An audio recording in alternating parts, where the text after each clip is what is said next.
When I'm doing these videos, I'm populating them on my computer. And I upload every couple of days now.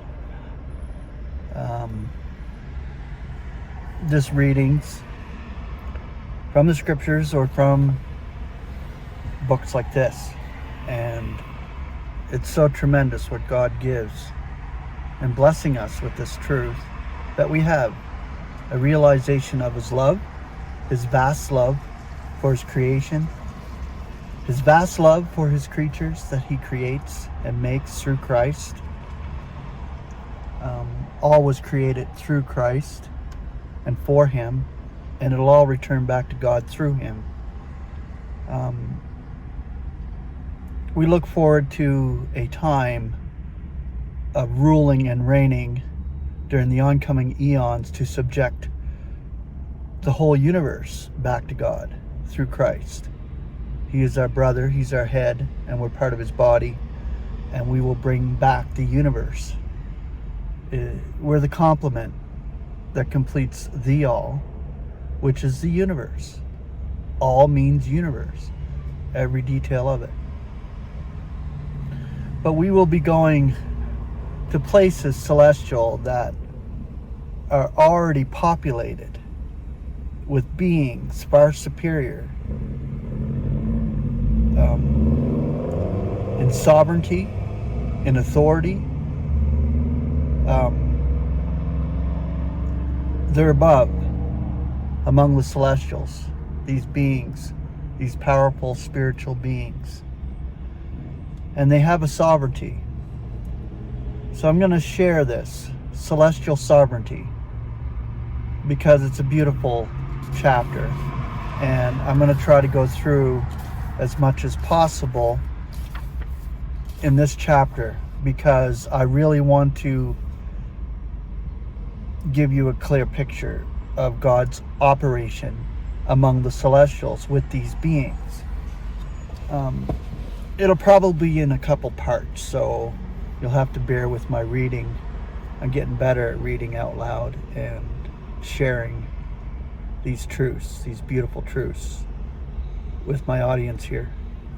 And God has blessed me to do this. I never had confidence before in doing videos, but God is gracing me with His confidence that He bestows upon me, His strength to be able to share with you. And it's not my own confidence that's important, and that was a video I did recently on confidence. No confidence in the flesh, but to have a voice that God graces me with to be able to share with you is very, very humbling. I would call it humbling, because you're kept in a low position to really enjoy this and enjoy it now before we are changed and made immortal and given new bodies. We've been humbled in these bodies of humiliation to share God's transcendent sovereignty and love for His whole creation. But the joint enjoyment of the allotment among the celestials is such a tremendously transcendent truth that no one is able to receive it without special spiritual endowment. The apostle knew this. We ought to realize it far more keenly, for nearly 2 millennia have passed. Practically no one seems to have enjoyed this secret, and virtually none are preaching it today. And that's so true. Where's our focus? As believers, as members of Christ's body, we have an expectation, a celestial calling, and I try to stress it and bring you to them heights of spiritual understanding where God has graced us with a calling a lot higher than this earth. This terrestrial is temporary. Everything that we're going through is temporary. It's so minute compared to what's coming for us as believers. There's no hint of ecclesiastical literature, so far as we are aware, that any theologian from the early fathers to the latest commentaries had grasped this grand foundation stone of the present secret administration of grace. It certainly calls for prayer. It calls for prayer today. By prayer, I mean communication with God and realization, for Him to give you a realization of it.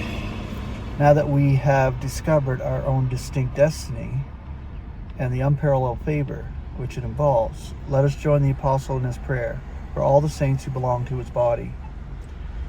Paul prays that we may perceive the expectation of God's calling, the riches of the glory of the enjoyment of God's allotment among the saints, and the transcendent greatness of God's resurrection power operative in the Christ and in us while we are believing. God has given us a special call or invitation. What is its expectation? He has endowed us with an allotment. What are its opulent glories? He has exalted us with Christ. What is the measure of the power of this tremendous transaction? We have seen that the whole epistle is devoted to three subjects, the three articles of the secret. In general, it segregates our relation to God, to Christ, to one another. In a secondary sense, these divisions are repeated in discussing each subject. This is true of this prayer. As a whole, it concerns our joint allotment, which comes to us from God.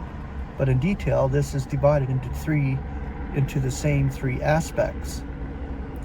It is God who calls us, the saints who enjoy the allotment with us, and Christ in whom its transcendent power is displayed. Our celestial calling, the prospect presented by this special revelation, has been degraded to an indistinct idea that all good people go to heaven, quote unquote, when they die and become angels or members of a celestial choir. Nothing is known of Christ's headship. Blessedness is entirely selfish and not based on blessing others. This is a travesty on the truth. Before Paul received his revelation, what human dared to dream of dwelling in the heavens? In the ancient myths, a man must be deified before he could claim a heavenly home. Even Elijah did not go into the heavens, as our version suggests. He simply went in that direction. More we are not told. Our Lord alone ascended into the heavens. He himself is at God's right hand right now. He is the very first immortal human being next to God. There's no reason to believe that any saint of the circumcision ever went or will go into heaven, quote unquote. His blessings come from there, but he enjoys them on the earth. We're not looking forward to a Mohammedan paradise with every sensual delight and selfish dream. Our joy will not spring from soulish sensations, but from spiritual dignities and activities. Above, quote-unquote, angels or messengers, we shall not only rule in the heavenly regions, but bring to them the blessings that can come only through such as we, who are the most perfect picture of God's grace. In our imperfection, we are the best because we are the best example of the lavishness of his love in all creation. We shall be blessed in blessing. So we'll be able to bless these creatures, these powerful beings, with the truth of Christ. Such is the prospect of the calling of the present secret administration. Its most precious phase, as well as a true index of its graciousness, lies in the fact of its fulfillment before Israel's hope is realized and before the fearful inflictions of Jehovah's day. It is first in time as well as foremost in rank. It is a present and imminent expectation, a moment-to-moment expectation. I love saying that. There are no signs to prevent its instant fulfillment. It is a most wonderful thought that at every moment of our lives we are on the very threshold of our glorious future. We are waiting for the door to open. We do not know when this will be, but its constant, imminence should keep us in a state of expectancy. There is nothing between us and its realization. Even death, so far as our consciousness is concerned, is immediately followed by his glorious presence. All right, so we'll continue some more of this later. The next section is our celestial wealth.